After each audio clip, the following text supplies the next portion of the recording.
Hey, it's Valorant. Today we're going to be discussing why you're stuck in low elo and the most consistent way to escape it. Even though I'm only a silver 2 and I myself am still working on using these tips. The things that we are discussing today are not the first things that came to my head. Over watching many different Valor esports tournaments and Radiance playing, I can say that all these players have these things in common. The categories that we're going to talk about are consistent aim practicing, game sense, abusing gun ranges, and communication. I tried to make the most universal tips possible, as different agents should have separate tutorials. And I'm going to be making the terms that I use the most understandable possible. First things first, let's talk about consistent aim practicing. Practice is usually not fun and really boring and repetitive, but if you want to come into being better, going to the Valorant range or playing deathmatches is the best way you can do so. Some Valorant players use aim labs or other games to practice their aim, but in-game Valorant is superior to the rest for a handful of reasons. First, in aim labs, there's no realistic recoil and it's lacking many features that are in Valorant, making you practice to be bad at Valorant. Deathmatch is way better because you get to practice every single topic that we are discussing except game sense and communication. You need to be in-game to practice those. Next up is game sense and positioning. This one is one of the things that you'll just get better after more experience, and you watching this video might be trying to avoid gaining the experience and just go to becoming a game sense god. And I will do my absolute best to help you, as it isn't impossible to do so, just extremely hard. To get better game sense, you'll need to watch other people play the game, whether you like it or not. Pick out which pro esports player or Radiant that you like and watch the videos, especially if you play their agent. Learn how they play and try to replicate it, and play more unrated games, of course. If you want to get better, don't waste too much time watching these tutorials. After watching this video, I suggest going in the game and trying out the tips that you learned. Alright, this is the one that I see most in low elo. People are not using their gun ranges / strengths correctly. Certain guns have certain playstyles, that's just a fact. Take the Vandal or Spectre for example. They're one of the most aggressive guns, and the Operator, Marshall, Bucky, Shorty, and many others are way more passive guns. You really need to think about this yourself and see if you're using guns correctly. It could really save you when you're deciding to rush into a 1v5 situation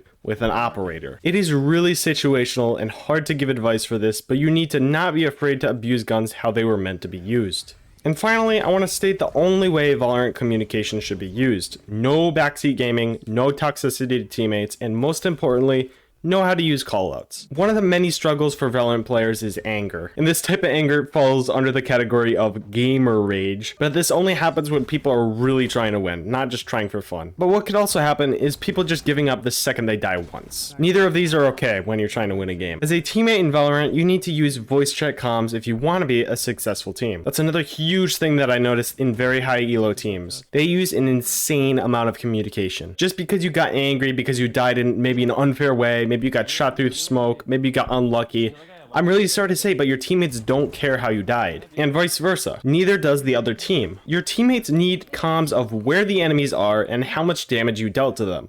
That is it. And it is going a long way to celebrate when your teammate clutches the round. Tell them they belong in Radiant or something. But if the opposite happens, you don't need to be telling them what they did wrong. Constructive criticism is useful though. Just when using it, try to sound more uniform. Use the word we instead of you. For example, the next time you peek, try not to peek so aggro. Instead, you could say, the next time we peek, let's try to be less aggro. That is way more helpful to your teammate. Tone of voice is also really important. These are all things for you to consider and make sure you are using them correctly. I say go try these tips out. Tell me how they work and if I missed anything. If you like to mess with the enemy team in Valorant, then I suggest watching this video where we talk about exactly that. See you soon.